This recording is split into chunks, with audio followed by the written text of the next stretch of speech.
everyone, welcome to Cloud on Air, live webinars from Google Cloud. You are watching Cloud 101, where we dive deep into cloud solutions and learning for cloud developers. Today, we're going to be talking about how to use GCP DNS. You can ask questions at any time by submitting them in the box below this screen. We'll have Googlers on standby to answer them. So let's go ahead and get started. So here, again, we have Ryan Prisbel back for another session of networking. He is a cloud customer engineer and networking specialist, and I'm Stephanie Wong, developer advocate. I'll pass it off to you, Ryan, so we can get started. Thanks, Stephanie. So what we're going to cover today is really quick, in general overview of DNS. I assume the audience doesn't have any experience with DNS, so I'm going to cover some basics. Then we'll jump into sort of our products and features. Then I'll go through some DNS architectures, and then we'll jump into the Q&A. So let's start with just a general overview of DNS. DNS uses a lot of terminology that can be somewhat unique to people that deal with DNS. Here's a few things, but the ones I really want to get across are knowing what records are. So we call A or quad A records. These are really the file that contains the IP address for something. So whether it's www.ryanprisbel.com, when you want to get to that, you need to know what is the IP address for that, right? So the record is what actually contains, hey, this is your domain, and this is the IP address that you're trying to get to. The other one is the zone file. The zone file actually is the zone construct that contains all of the records, okay? So there's some other things in here, but those are really the ones that I want people to understand, because we're going to be talking about those as we talk about DNS as it relates to GCP.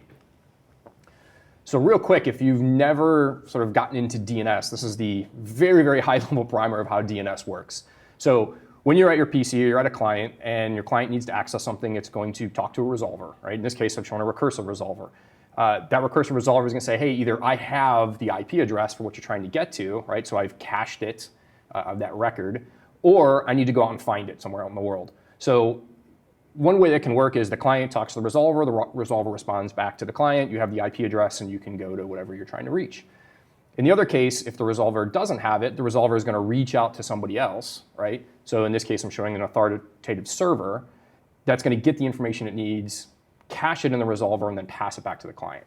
So that's sort of at a very, very high level. If you've never dealt with DNS, that's kind of the process that's happening behind the scenes. Yeah. Is there any kind of noticeable latency if the recursive resolver has to redirect to another server? Yeah, I mean, there's a little bit. So like if you're ever like browsing the web and you see things are taking a little bit longer, it could be the resolver is trying to figure out something. Right. Typically, if it's something you go to a lot, it's cached in the resolver and it's instantaneous. Yeah. When it comes to cloud, not so much, because a lot of times you're telling it specifically where all those authoritative servers live. So it's not trying to go and say, does it live here? Does it live there? Does it live there? It knows exactly where it's going. Is there some sort of a dynamic routing mechanism where it's like trying to choose the closest server possible? It sort of depends. Generally speaking, yes, it's going to go to something that's close. Like if you're using Google DNS, right? When I talk about Google DNS, I'm talking about public DNS, right? It's going to route it to the closest sort of DNS server that we have based on where your request is coming from. Gotcha. Okay. Okay. So let's talk about GCP and our DNS product and features. So I'm going to go through a few of these things, and then at the end or farther on, I'm going to talk about the architectures that support all of them.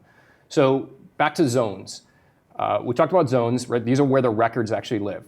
When you're dealing with DNS in GCP, there's two types of zones. You either have private zones or you have public zones. A private zone would be something if you're running a hybrid environment, and say you're running something on-prem and you're extending that on-prem environment into the cloud, right? So maybe you're running a dev environment in the cloud. So for example, my domain, ryanprisbel.com, maybe I'm running dev.ryanprisbel.com in the cloud. So I might say dev.ryanprisbel.com is a private zone in the cloud that only I can access. Alternatively, you can have a public zone. So a good example of this is, say I wanted to run a business where I was going to do retail sales, and I wanted to have a web server that was facing the internet. In that case, I would have a public zone, right? Because it's public, it's internet facing, and I would have a different set of records to access those resources in cloud that were publicly facing. So a good example might be if I was as a retailer running a bunch of websites, I might say Google's public load balancer is going to be the IP address I use. So the record would actually point to the IP address, and it would fan out to my web servers on the backside. But that IP address is public and it's accessible over the internet. Okay, so for private, you're using private RFC 1918 zone ranges, IP ranges. Yes, you could theory use non-RFC 1918 in there, right? There's nothing saying it only has to be RFC 1918, But when you're using public zones, it all has to be public IP addresses, Right. whether it's yours or Google's or somebody else's. Okay. Yep, that makes sense. Okay.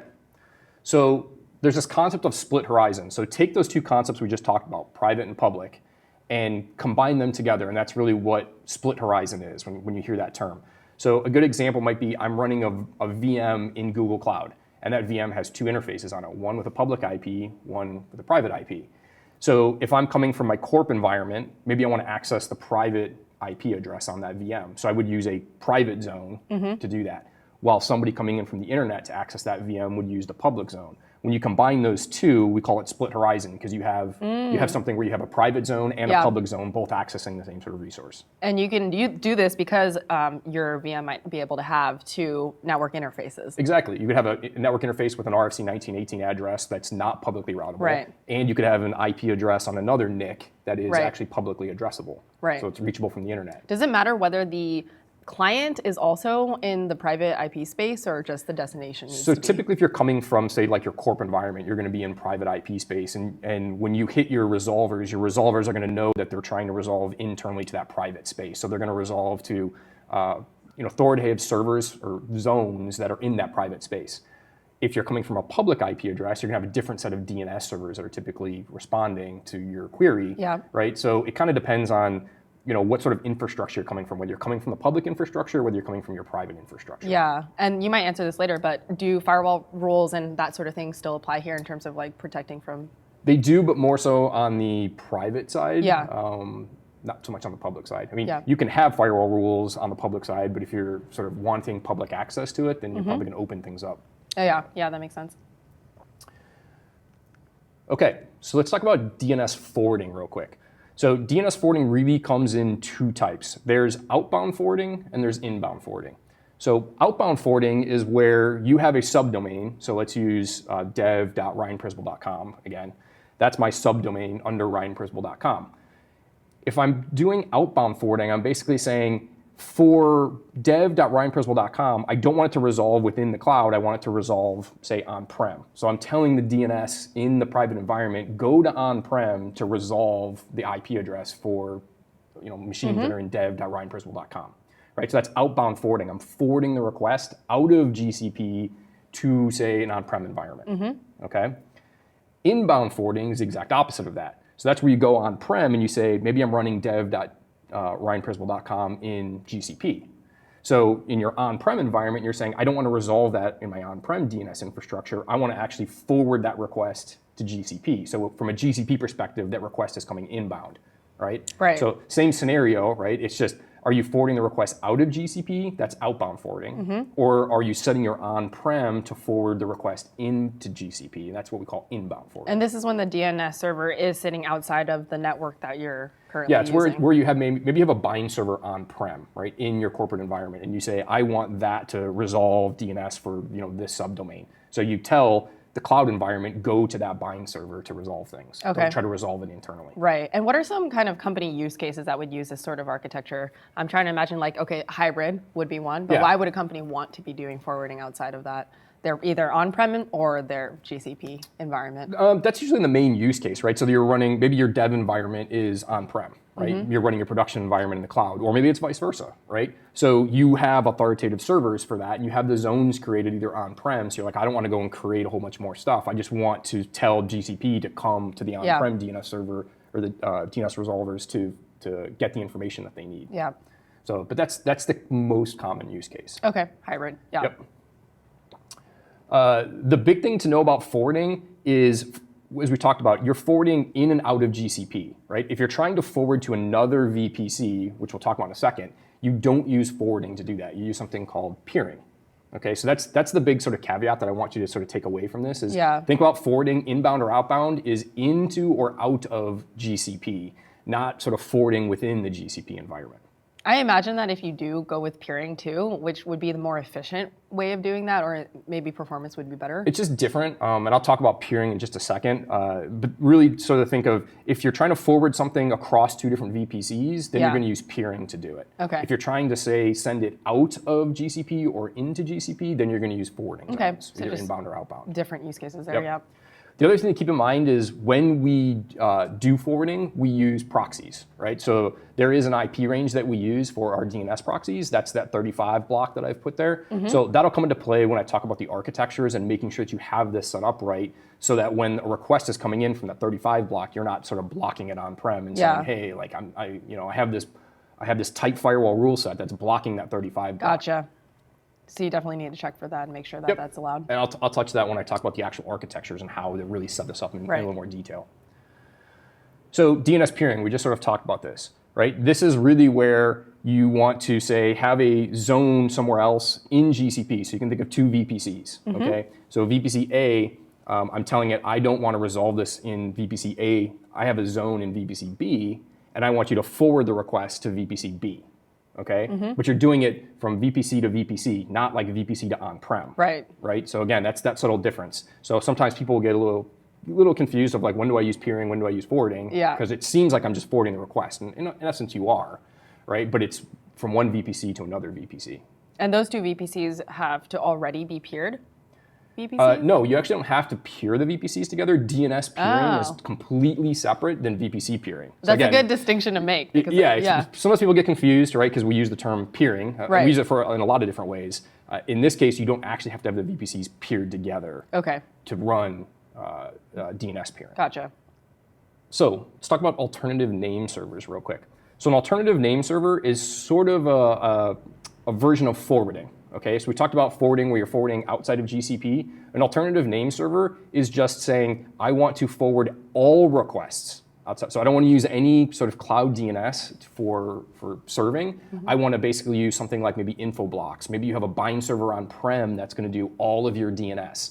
So in this case, what you're doing is you're saying, I have a complete alternative name server. You're going to put the IP address of the server in, and it's just going to forward everything there. So when we talk about forwarding can be specific subdomains, right? So like I was saying, dev.ryanprincipal.com. If you use an alternative name server, no matter what you're trying to resolve, it's going to forward it outside. Okay. So think of this as it's very binary. You're either not using alternative name server and you're sort of differentiating where you want to forward different zones, or you're using alternative name server and you're forwarding everything. Gotcha. Okay. So that was a really high-level sort of overview of the products themselves. So let's go through each of them and talk about the architecture and how you actually set it up and give you more of a visual of how this works. So we'll talk about alternative name servers first. So in this case, I have some subnets and I'm running in the VPC network, and I have a policy, and I'll talk about policies and zones when I actually show you how to set these up. There's other infrastructure that has to come into play here. So in this case, I'm using either a dedicated interconnect or VPN. I also have a cloud router. There's a router on-prem, and then there's a subnet on-prem where I have the actual name servers living in this example, right?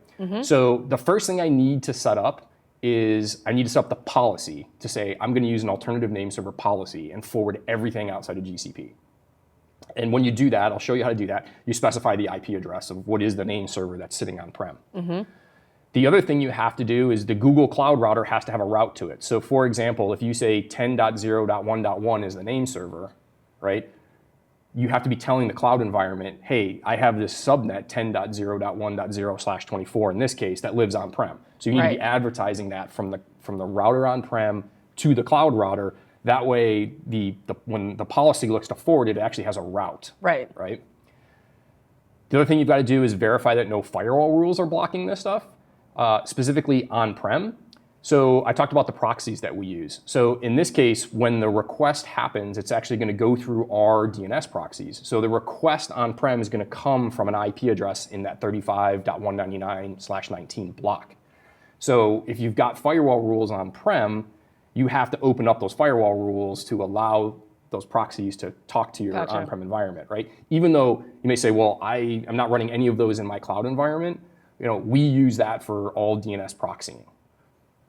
So just to clarify a little bit, so you have to allow the route from on-premise to GCP coming from your internal IP space, which would be the 10.0 IP range there. But on the flip side, you also have to make sure that our DNS proxy range, which is 35.199, is also being not blocked coming from GCP to the on-prem environment. Exactly. Okay, so there's two ways that you actually have to So one enforce. is routing, one is more just firewall rules. Firewall rule, yeah. Yep. And the last piece of it too is how do you basically tell the on-prem about that 35 dot range, right? Because we basically have done routing one way. You've told GCP about the 10.0.1.0 range, and you've told it to route it over the interconnect. But remember, the request is coming from the 35 dot range. Right. So the on-prem needs to understand, how do I actually route that back? Right. So what you do is you set up the cloud router to actually advertise that 35 dot block. Okay, so now you've got routing both ways, because routing is very unidirectional. So now we figure out how to route from 10.0.1/24 to the 35 block, and we've also figured out how to route from the 35 block back to 10.0.1. So the cloud router is ultimately advertising the 35.199 range as opposed to the actual VMs that you have running. Correct. Well, it's advertising all the subnets that you have. In a normal case, it would advertise all of the subnets that you have in GCP as well. Okay. You're just adding an additional route in here to say, I need my on-prem to know about this 35 block, right? Yeah. Because if the on-prem receives a request from the 35 block proxies, and when it goes to respond to that, if it doesn't know, it's going to say, well, I don't know where these 35 block lives. Right? So what the cloud router is doing is you're basically telling it the 35 block lives here in the VPC. Right? Yeah.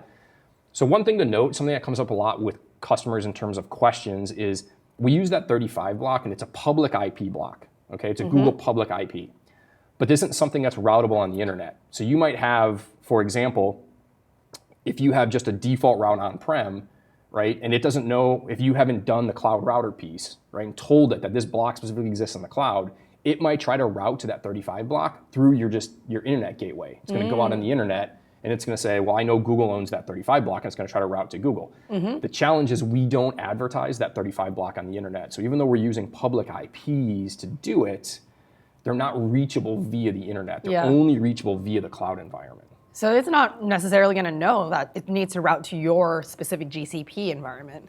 Well, it'll know that the 35 block that we're using is coming across your dedicated interconnect or VLAN, right? So it knows it needs to go back to your private environment to access that. I guess the main thing here is that you explicitly need to set up those routes. Exactly. If you don't set up those routes, then you're on-prem when it tries to respond to the request, because the request is coming from a 35 block to your on-prem, right? So when the on-prem is trying to talk back to it, it needs to have a route to it. And if you don't set up the route, it's probably going to think, hey, that's just an internet route. It's going to go out to the internet, and then the internet's going to go, I don't know what this 35 block is, even though it is a public IP. Because Google owns it and we're not advertising it, it doesn't exist on the public internet. It only exists in your private environment. That's interesting, Yeah, so when you set up DNS, there's more than just setting up the zones and setting up the files. You got to make sure the routing and all these other things, the firewall rules are set up. So we've had other videos talking about a lot of that stuff, but it is very critical to making this stuff work. Yeah, so it's a good thing we have you. Okay, so let's talk about inbound forwarding now. So in this case, we're going to set up an inbound policy, which I'll show you guys how to do for inbound forwarding. You're also going to use an IP address. You're going to assign an IP address in this case, it's the 10.148 sort of range that you want to use for inbound forwarding. In this case, we have to do some similar sort of routing stuff, right? So since the 10.0.1 is on-prem, right, it needs to be advertised to the cloud router like we just talked about. In addition, you have to make sure that you have no firewall rules that block that coming into GCP this time, right? So instead of talking about firewall rules on-prem blocking it, now we're talking about firewall rules that you're running in GCP. So if you have a firewall rule that says 10.0.1.0/24 can't talk to GCP, then it's never going to be able to do the inbound forwarding requests, right? Because that's where your DNS stuff is coming from. Again, explicitly specifying in a firewall rule that you're allowing inbound access from these ranges. Yes. And then the same thing, so in this case, since you're using 10.148 in the cloud, you don't really have to set up the cloud router to do anything special, because it's going to pick up that subnet, because it's something you just configure in the cloud, and it's going to advertise it to the on-prem router. But it's good to always make sure that you're actually seeing that subnet be advertised on your router. Same thing, if you can route to the inbound server that's living in that 10.148, but if 10.148 doesn't know how to get to 10.1 because you haven't been advertising 10.1, you're going to have a problem. So again, can't highlight this enough. DNS has a lot of, even though we're talking about DNS, there's a lot of routing constructs that have to be set up in here to make this work. So one thing I was thinking was, we just came out with Network Intelligence Center pretty recently last year. Is this something that you can use to verify my firewall rules are working? I have route. I don't know if it measures routes. You could.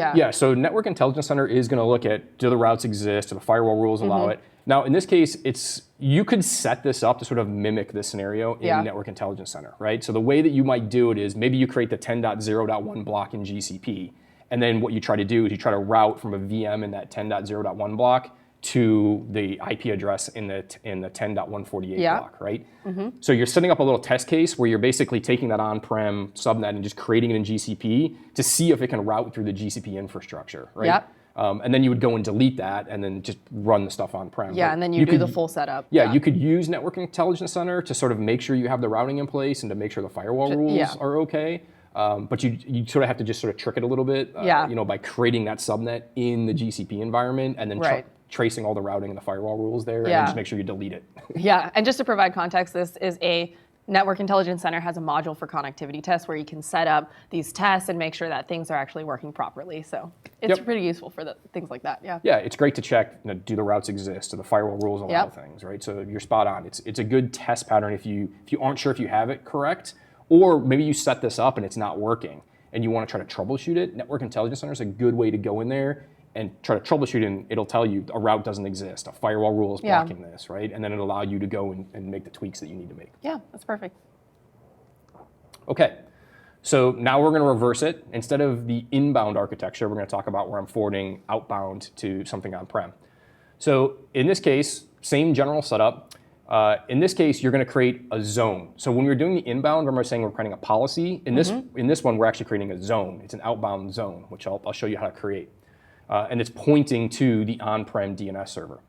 So same sort of similar situation with the cloud router, right? We have to be learning the block from on-prem, and we have to be advertising the proxy range. Because in this case, we're doing outbound forwarding, right? So something in GCP is going to talk to our proxies, and the proxy is going to push it outbound, right? And then lastly, same thing we talked about before, you have to have a custom route advertisement set up so that the cloud router advertises the 35 block outbound. Right, because that part does not happen natively. You have to manually go and configure that. Yeah. Anything that's going outwards, this and the ANS is requiring this proxy. Yeah, it's going to use the ANS doesn't really use it because you're basically just telling I'm going to forward everything outbound. Oh, so it's not necessary in that case as much. Yeah. So let's talk about peering now. So this is what I was talking about before. If you notice the previous things, everything had an on-premise in this case, right? So in this case, I'm doing everything wholly within GCP. So in this case, I'm basically building a peering setup where I'm telling the VPC network A that, hey, to resolve to, let's use dev.ryanprincipal.com again, go to VPC B to resolve that. Now, once you get into VPC B, you still have to have something set up. So for example, you would have the zone file for dev.ryanprincipal.com with the records in there. Or you could have a forwarding rule set up. So you're basically saying, okay, I'm going to go from VPC network A is going to talk to VPC network B, and then once it gets to VPC network B, it's going to see that there's a forwarding zone set up, and then it's going to forward to on-prem. So you can sort of daisy chain these together, right? So when we talk about peering, all we're doing is basically saying, how do I get something in network A to talk to network B to resolve some stuff? Now, what happens when it's in network B? It could resolve in network B. It could forward out of network B. There's lots of other things that can happen in network B. So I'm just talking about setting up the peering relationship. So think of the network B in this example. It could be set up like this. So project A, the VPC network that's on the left side, that would be sort of VPC network B in the next example, right? Or you could have alternative name servers set up. Yeah. So the stuff that's on the left in that one and that one, just think of it as being on the right in network B. Yep, that makes sense. You can just expand. But can you kind of go, is there a typical use case that you would want to separate the zone and the record in a separate network? Yeah, so let me talk about the next use case, and I'll show you exactly where this comes into play. Sounds good. So now we're going to lay a whole bunch of stuff on top of each other and make this more complex. Okay, so to answer your direct question, so in this case, network H that I've shown here, right? That's where the zone file exists, or that's where the policy exists to forward things, okay? Right. So in this case, I want to take the information that's living in network H and I want to cascade it to networks A, B, and C in here. So in this case, I use peering. So I set up peering from A to H, peering from B to H, and peering from C to H. Gotcha, yeah. Right? And then H is going to handle whatever the request is. One of the common sort of challenges that customers will run into is, let's say I'm forwarding a bunch of stuff to on-prem, right? So let's take H. Let's say H, in this case, is a forwarding zone, like I've got shown here, right? So all the peering requests come into H in the forwarding zone, and then it forwards those requests to on-prem for resolution. Right. It then comes back to H, and then H will fan it back out. Yep. Okay. What some customers will try to do is they'll try to build a forwarding zone from A, a forwarding zone from B, a forwarding zone from C, forward all of that stuff to on-prem. Yep. It doesn't work, and the reason it doesn't work is because we use those proxies in there, right? We use the same proxy range in every VPC. Yep. So you can think of VPC A, B, and C all use the 35 dot range. Yes. When it goes to on-prem, on-prem's like, I don't know which one of these range, like which one of these to route back to. So when it goes back, the proxy was like, I don't know if that request came from A or B or C.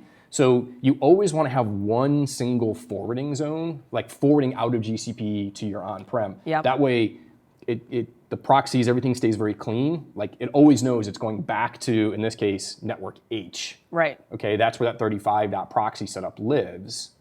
So any request coming from on-prem is always going back to H, and then H is fanning everything out. And there's something that will identify the actual request destination. So if it does need to go back to VPC A, B, or C, there's some sort of indication. Yeah, because you've got the peering stuff set up. It's going to basically say the response is going to come back, or it's going to come back into H, and then H is going to say, okay, I know A needs it. So A is set up as a peering arrangement to grab effectively the IP address of whatever it's trying to resolve to. Right, okay. Right? So let me go through this. So you still have the same things we talked about with the cloud router, right? In this case, the cloud router is living in H. None of the cloud routers, you may have cloud routers running in A, B, and C. You don't have to do anything with those in this case. You would only configure the cloud router in H to do all the stuff we talked about, right? Learn the 10.01 route from on-prem, advertise the 35 dot range, proxies to the on-prem. So all of the routing stuff only exists in H here, right? Because remember, H is the only forwarding zone. It also seems like this would create more of a dynamic setup anyway, because if you wanted to add additional projects sitting in additional VPCs, you would be able to peer just to your forwarding Exactly. zone. So you have all of your forwarding zones and you have all of your sort of constructs set up in H. You could just stamp out more VPCs and just peer them to get the information. If there was an issue to occur, it'd be easier to identify the root cause if you could, look to the VPC Yeah, H. if something isn't working here, chances are pretty good it's probably in like network H. Right. So if you scale the project A VPCs to be 20 VPCs, right? You don't want to be troubleshooting every single one of those, right? I would start your troubleshooting in H. Does H have all the right routes? Does H have all the firewall rules, right?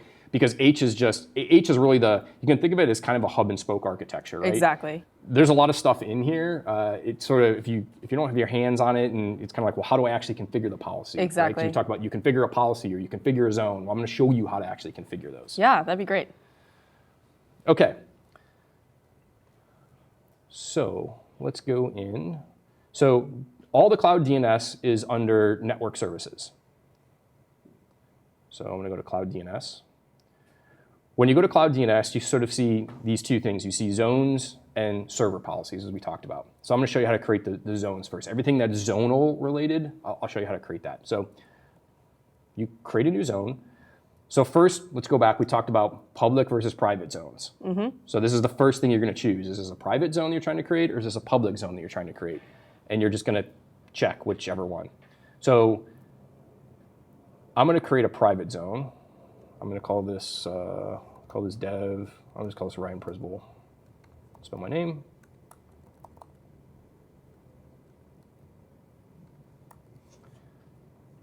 So in this case, I'm going to say I'm running the dev environment in GCP. So I'm going to say anything that's dev.ryanprisbel.com I want to resolve in this private zone I'm creating.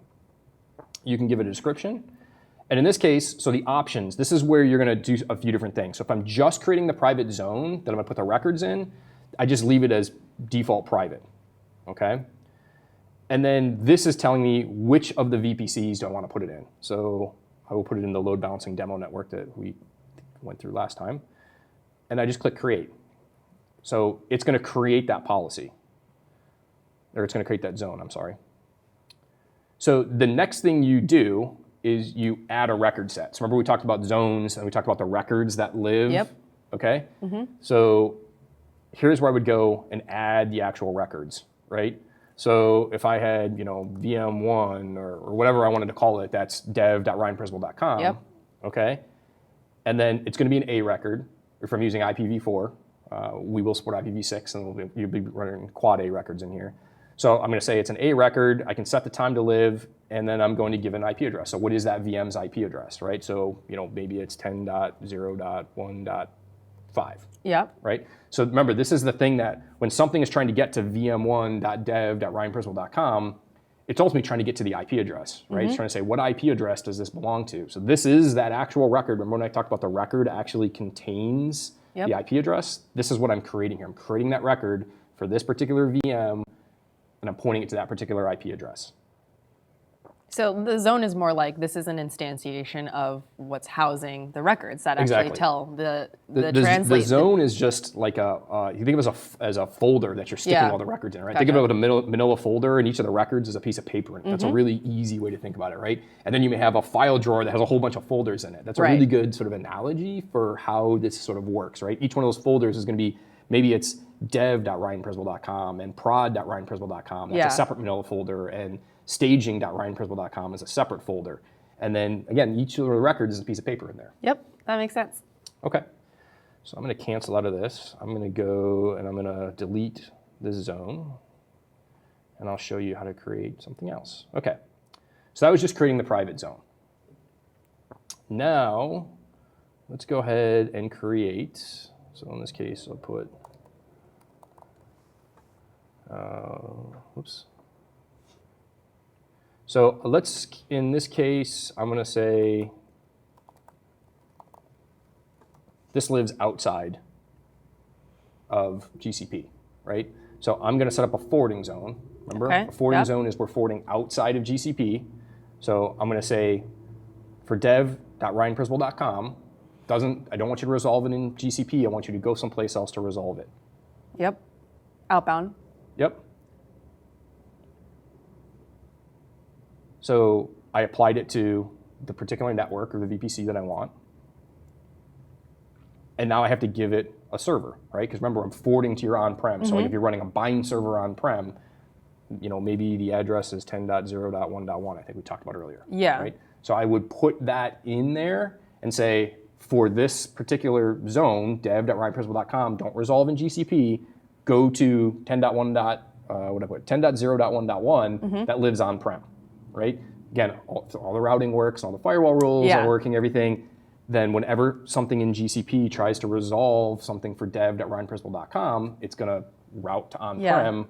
It's going to route to 10.0.1.1 to get where the records live, to get the IP address to set up. But even if you create a forwarding rule, you still have to create the zone first as a way to house you'd have the zone file would be on-prem, right? Yeah. So think of your manila folders, right? Your manila folder that you created would just be on-prem for dev.ryanprincipal.com. Right. And this is more just the forwarding rule to let your GCP resources know to go there. All you're telling it is, for this subdomain, forward it outside of GCP to this IP address.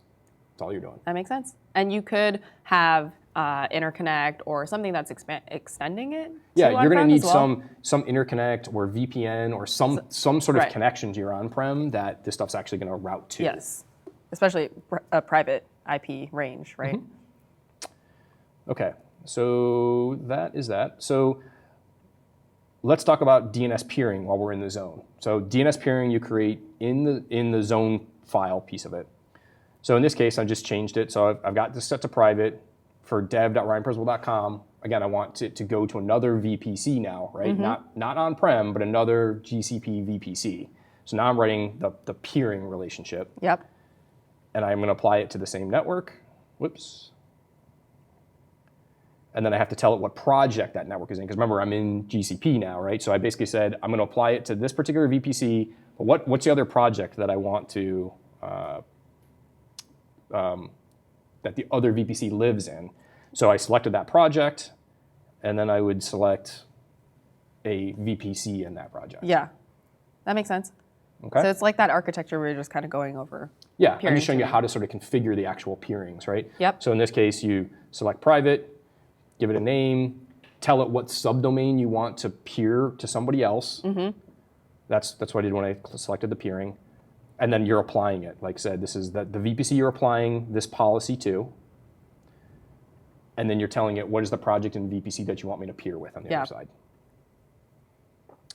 So those are pretty much the main things you're going to do. You're going to either create the zone, create a forwarding zone, or create a peering relationship. Yep. All that is done under creating a zone. Okay. Okay. The next part we talked about, like alternative name servers and inbound, those are not done in the zone area. They're done in DNS server policies, which is the other sort of option we have right here. So if I want to write a DNS server policy, I'm going to create the policy. Policy has to have a name. Give it a description. Logs for this, whether you want logging turned on or off. Caveat, because DNS, you be constantly hitting things, it can create a lot of data for a lot of logs. Okay. So just to as an know. FYI, like you can get a whole ton of logs if you enable logging. Yeah. And then really these bottom two pieces right here are where you're going to say, is this an inbound forwarding policy that I'm writing? So if it's an inbound forwarding policy, you just say on.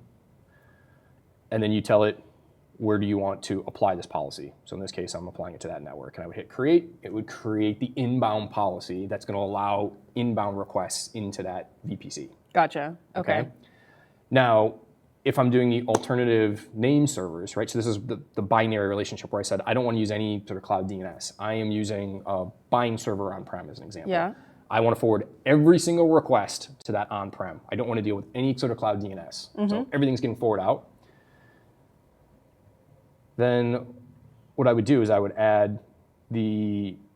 change the inbound query forwarding to off, and I would just come down here under alternative DNS servers, give it an address. So in the example we used before,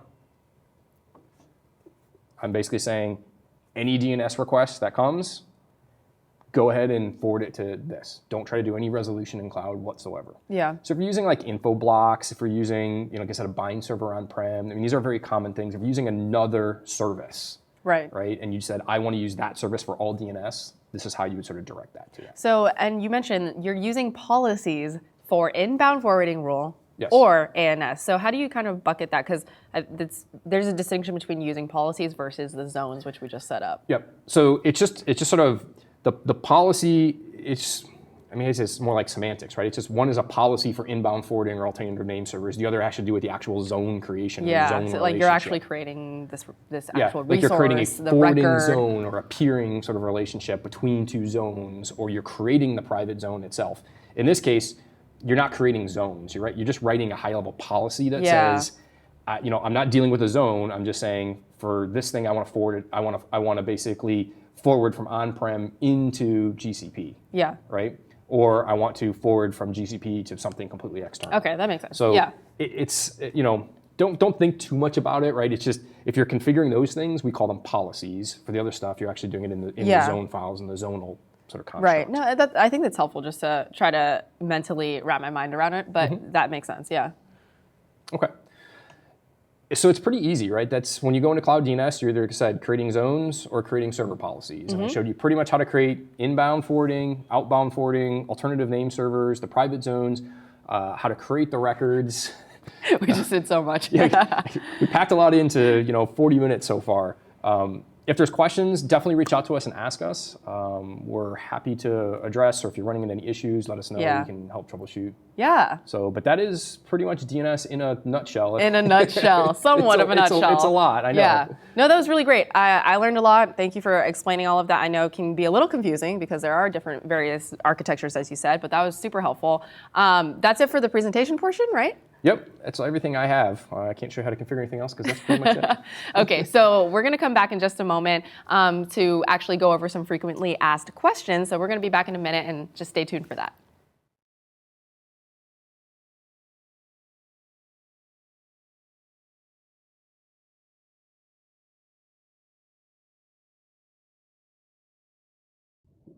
Okay, welcome back. We're now ready for our frequently asked questions. So Ryan, the first question that I hear a lot is, how does DNSSEC work in this environment? Sure. So when you create the zones, you can enable them to be set up for DNSSEC, right? So it's a simple, you click the button and DNSSEC is enabled, right? The pitfall, the thing I will warn you about, is where it gets a little more difficult is when you're trying to, let's say you're running something outside of GCP and you're using DNSSEC, and you want to migrate it to GCP and you want to use DNSSEC. There are some pitfalls in there because if you're trying to do the migration and you have it in the wrong state and you get key rotation, it can really hose things up. So what I would recommend if you're trying to do a DNSSEC migration is disable DNSSEC in your current provider, right? Let everything time out, right? So based on the records and the time to live, let everything sort of expire. So now you're no longer using DNSSEC over here. Transfer it, right? So move all of the records into the zone that you have DNSSEC enabled, right? And then do it that way.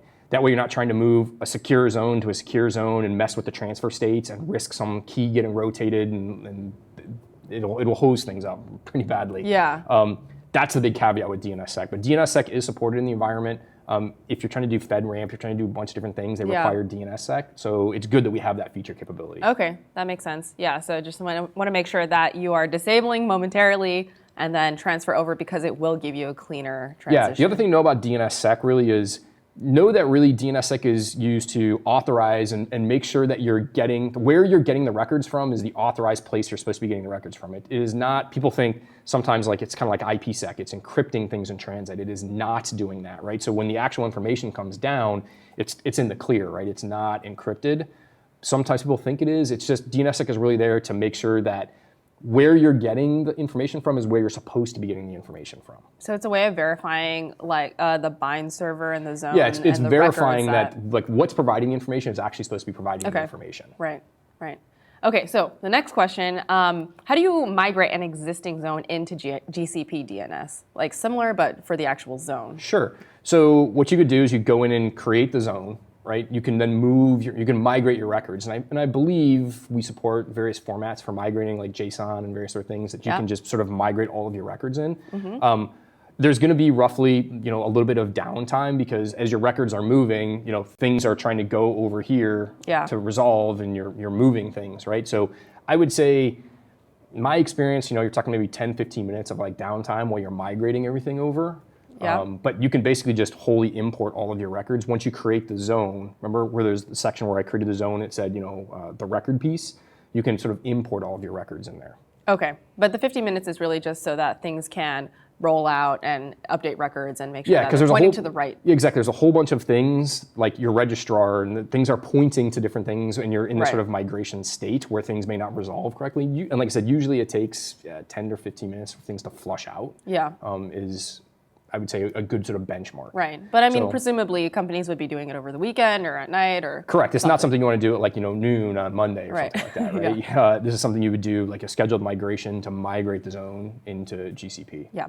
Okay.